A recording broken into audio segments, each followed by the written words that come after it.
Hello. If you're watching this, you probably don't know who I am. I'm sort of new around here. I have been uploading a good few years, but it's been 4 years since my last upload, so please bear with me. If you kind of want to know a little about me, my name is Alice and I'm an artist. And this is a YouTube channel sort of dedicated to documenting my experiences as an artist, making art-related content. You get the picture. And this is kind of the first video in a series which I'm going to call The Chronicles of a Starting Artist, which, if it wasn't abundantly obvious, I am the starting artist. And this is a series that documents my experiences, my thoughts, and my practices as someone who's looking to make art their career. And because we're being confident out here, it already is my career. This is a sort of opening video to set the scene for the other art style content that I'm going to put on this channel. And I am looking to do lots of fun things and different kinds of content, but I kind of feel that it's important to open with this one. And this will kind of be more of a video essay style. It's kind of my thoughts on art, and particularly how art and authenticity are kind of intertwined, especially in the digital space. So you can call this a video essay, you can also call it a little rant. I did study philosophy, and one thing I love about philosophy is you can kind of just say what you think. I mean, of course, you often need like backup. But one thing I particularly loved about my degree was the fact that I could just put my thoughts out there. And that's kind of what this video is about. And it's my thoughts, the stuff that I've been thinking about how art and authenticity have just come closer and closer, especially in the modern age. I hope you enjoy this video, and if you do, then might I suggest you subscribe to me so you can follow my journey as an artist and also support me because I'm just a small little person right now, and any support would be greatly appreciated.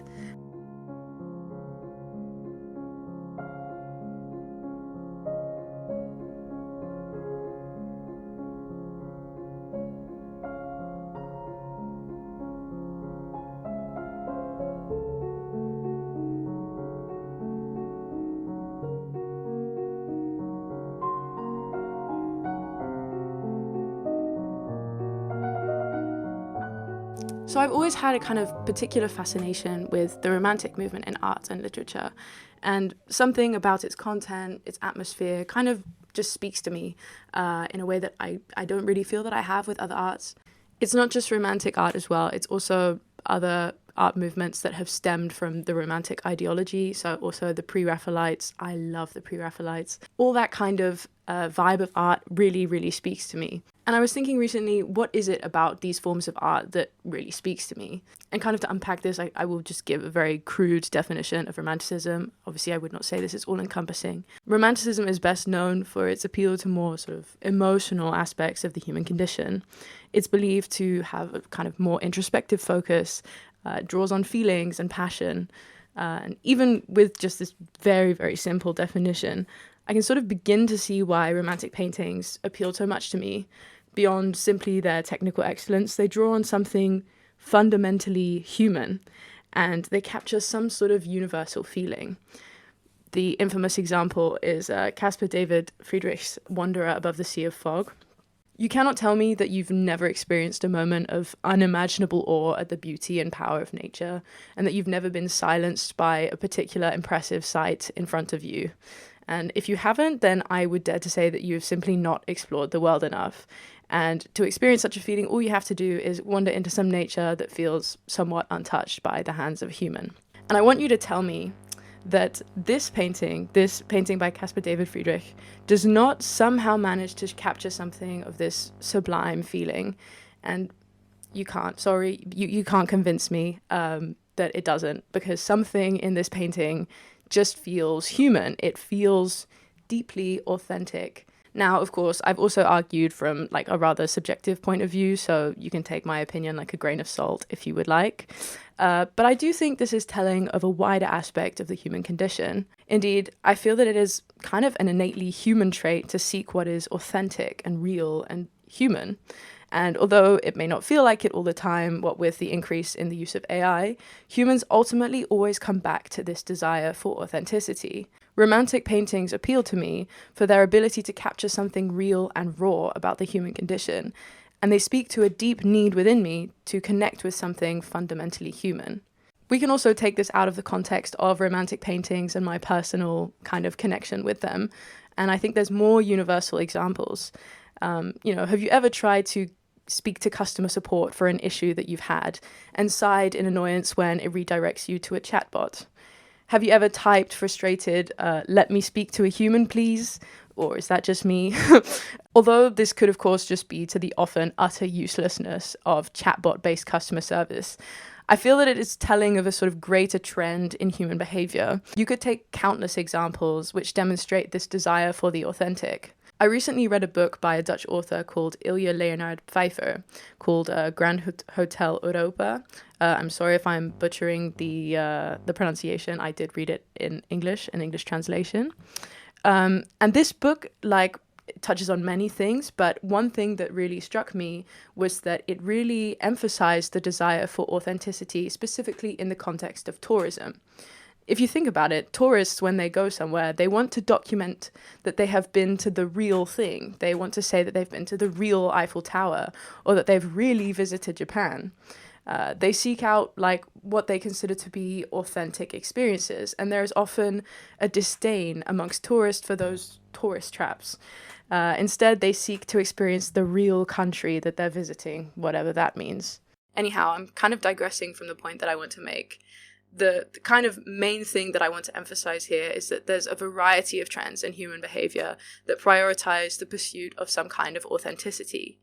And not only do we seek out this authenticity, but we believe that it has an intrinsic value. That is, we value authenticity for the sake of it being authentic. I value the romantic painting because it is authentic. It was brought to life by human hands and captures something that's fundamentally human. I value talking to a human more than a chatbot, not only because they are normally more helpful, but also because I feel that when I communicate with them, I'm communicating with something real and responsive to me. I also value eating in a tiny restaurant in the middle of rural Japan because it feels like the authentic Japanese experience. You get the picture. And now to shift this to the context that I would like to discuss, that of the artist and the position that the artist occupies in the modern world. The pursuit and valuing of authenticity is, I believe, something increasingly defining the modern artist's work.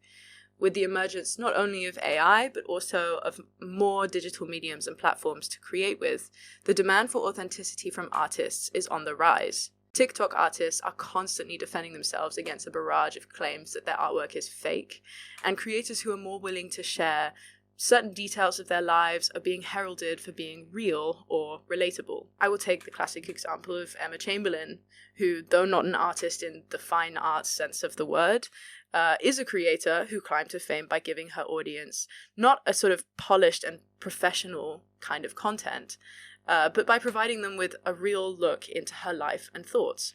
People love and value when creators and artists are real in some sense, both in what they make and also in how they live. And we see this in the demands that people make from creators that they love. If we take the TikTok creator Clara Dow, who built her following on making flat chest positivity videos, she recently faced backlash for getting breast implants. And that's simply because her decision felt inauthentic to her brand, and people resented her for it. And of course, I'm not really here to pass a moral judgment on this exact issue, but I just want to emphasize that people not only desire, but expect authenticity from creators. And that's just simply a requirement when, through a screen, you can't really fully be sure of what's real and what is fake. And this, I think, is a problem that will only worsen with the improvement and proliferation of AI. Now, this is to say that the modern artist now faces a multifaceted demand. It doesn't suffice to simply make good art and be recognized for your excellent work. You must also be able to offer your story, your authentic self, to your audiences. They have to believe you and like you for who you are. You must at once be an artist and a personality, for that is what will separate you from other talented artists on the internet. If both you and another artist make similar work, a good, authentic story might just be what gets you the job.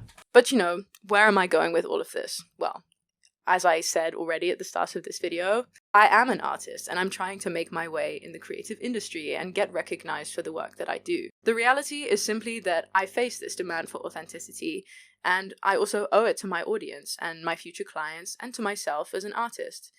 And honestly, I find it really daunting. So allow me to kind of paint the picture. I grew up in the early 2000s, living my innocent and blissfully peaceful life, largely away from screens and the internet. And I think the most access I had to the online realm when I was young was through the family computer.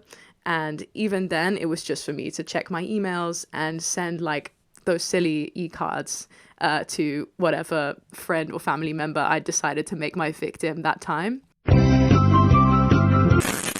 And then if we sort of fast forward maybe 12 years from then, I have essentially unrestricted access to the internet. And what's more, my country has just announced a nationwide lockdown. This evening, I must give the British people a very simple instruction. You must stay at home. You should not be meeting friends. If your friends ask you to meet, you should say no. And then all of a sudden, my only connection to other people outside of my family who I lived with during lockdown was entirely through the internet. And during this time, I spent a lot of time on TikTok, on YouTube, on Instagram. What else did I have to do with my spare time? My screen time jumped to 7 or 8 hours a day. I didn't really feel like I was truly living, but sort of vicariously existing through some edified digital space, where my interactions with others were limited to the four corners of my laptop screen or to the letters on my keyboard, waiting expectantly for me to type in my thoughts. And when I watched people post things online, it all felt kind of performative, a carefully curated display of their lives. And even after lockdown, this kind of feeling lingered, and it kind of all felt deeply inhuman. It felt inauthentic, and I longed for a time when little Alice could just wander around without even thinking about her phone. And a couple of years later, realizing all this, I swore off of social media. So you now can begin to see this tension. How is it that I can provide authenticity in a space that feels utterly inauthentic to me? And how is it that I can give myself fully as an artist to the online space when part of me dislikes it, or perhaps more accurately is a bit afraid of it? This is not a polemic against social media. Over the span of a few years, my view of it has changed and become more nuanced, and it need not be all the evil that I made it out to be in my mind just after lockdown. It can also be a space which opens up a realm of an entirely new kind of creativity. I am first and foremost a visual artist, but I'm also more generally a creative. And why do I not rise to the challenge of expressing myself in a completely different way, of creating with a medium that I'm less familiar with? This camera, hello. I'm not afraid to experiment with various materials when it comes down to putting art on a piece of paper. So why should I also be afraid of this? Now, I am of course an artist who is just really starting out in the creative industry. I at once love and hate all that social media has to offer. It can connect me with countless people. It can allow me to express myself as an artist and show what I can do. But also by putting myself on it, I commit myself to participating in the very sort of inauthenticity and performativity that I felt deeply just coming out of lockdown. And I also lose my access to the quiet life away from the internet that I probably idealize in my head. And if I'm honest, I'm really ambivalent about how I feel about it all. So what this video is really is kind of nothing more than an honest attempt at being authentic. I've told you truly how I feel as an artist putting myself out there on social media. But then again, like, I did just record all of this for you to watch. And in a way, I feel like I've already failed.